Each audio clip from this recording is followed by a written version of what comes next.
Quando a minha mãe morreu, ela estava pesando 262 quilos. Quando criança, eu nunca entendi o porquê minha mãe não podia vir às reuniões, às gincanas escolares ou pelo menos me buscar. Era sempre uma babá ou um vizinho que me levava para a escola, pelo menos até eu ter idade o suficiente para pegar o ônibus sozinho. Sempre que eu chegava em casa, ela estava caída em uma cadeira. Seu queixo gotejava gordura e molho de qualquer comida de micro-ondas que ela tivesse comido. A nossa casa inteira fedia, com o cheiro de manchas de suor ensopadas, com gordura e o aroma mofado de um carpete deixado sozinho por anos. Eu fiquei lá por anos, a minha infância inteira sendo desperdiçada nessa casa apodrecendo. Eu não sabia antes, mas agora eu sei que parte de mim sempre sentiu a doença que havia nisso, a doença que estava devorando tudo. Quando comecei a crescer, a minha ignorância se tornou nojo. Era meio que uma combinação entre vergonha e medo. Vergonha, pois era dali que eu tinha vindo, que era aquilo que eu poderia me tornar, e medo que ela fosse morrer um dia. Morrer e me deixar sozinho nesse mundo. Eu cresci furioso. Por que ela não pode melhorar? Por que ela não pode simplesmente levantar e andar até mais longe que a cozinha? Talvez até fora de casa. Uma parte de mim queria deixá-la morrendo de fome. Talvez mantê-la implorando por comida, até que ela derramasse toda aquela gordura de seu esqueleto. Mas ela ainda era minha mãe. Eu não podia fazer isso com ela. Ela era a única pessoa que eu tinha. Ainda assim, ter que esfregar entre sua pele toda a sua gordura flácida com um pano úmido todas as noites, vesti-la e até mesmo levá-la até o banheiro, começou a acabar comigo. Você tem que entender do que eu estava fugindo quando entrei na faculdade de medicina em outro estado. Pela primeira vez na minha vida, eu não era o responsável por aquela porca gorda que era a minha mãe. Ela havia ficado na nossa entediante cidade no meio oeste, com um cuidador, pago com seu seguro de vida. E eu ficaria livre para viver a minha vida. Foi isso que eu pensava.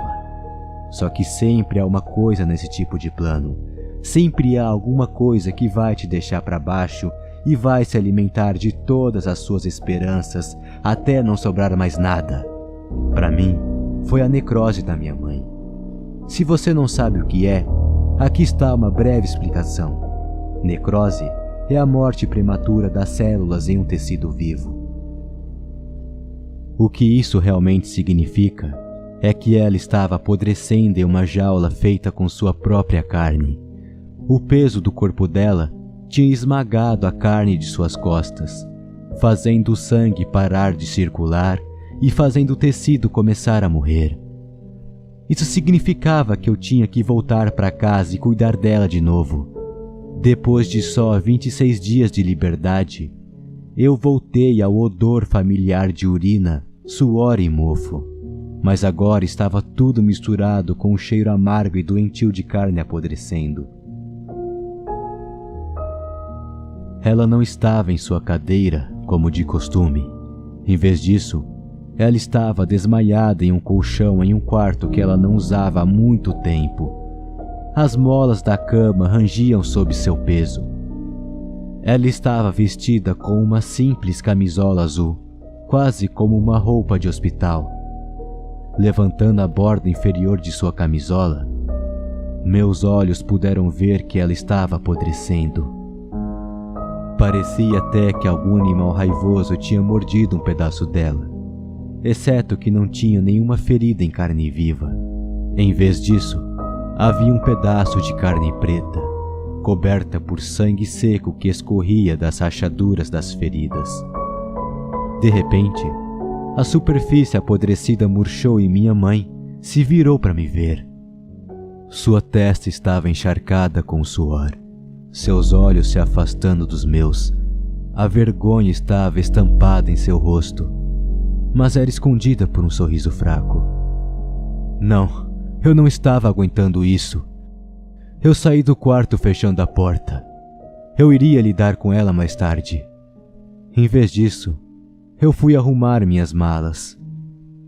Meu vizinho, Michael, levantou sua mão e acenou. Mas, olhando direito, percebi que era só um tronco. As coisas mudaram por aqui, muito mais rápido do que eu percebi. E as coisas mudariam ainda mais rápido do que eu imaginava. Isso foi um erro. Certa noite, quando ela pensou que eu estivesse dormindo, eu estava a observando de longe na escuridão. Eu vi sua mão encostar em um buraco de carne podre na sua coxa, suas unhas raspando e coçando o osso exposto. Ela estava tremendo e gemendo, obviamente sentindo uma dor extrema. Ela pegou suas mãos trêmulas e melequentas e as enfiou na boca. Eu me engasguei em silêncio, quase vomitando, quando vi ela lamber uma gosma branca entre seus dedos, fazendo barulhos altos com seus lábios. No dia seguinte, eu cobri sua ferida com várias camadas de curativo e tentei esquecer aquela imagem. Eu ainda tenho pesadelos sobre isso. Eu vi ela fazer isso várias outras vezes depois disso. Eu me afastava em todas as vezes. Acho que o único motivo pelo qual eu não falei com ela sobre isso é porque isso se tornaria muito real, me forçando a reconhecer aquilo que eu tinha visto. Ela estava comendo sua própria carne, amarga e apodrecendo, e eu estava deixando ela fazer isso. Quando ela finalmente morreu de uma infecção sanguínea, eu nem conseguia respirar, de tão contaminado que o ar estava pelo cheiro doentio da sua morte. Ela perdeu 26 quilos nesse ponto. Às vezes eu me pego pensando na quantidade de sua própria carne que ela havia comido.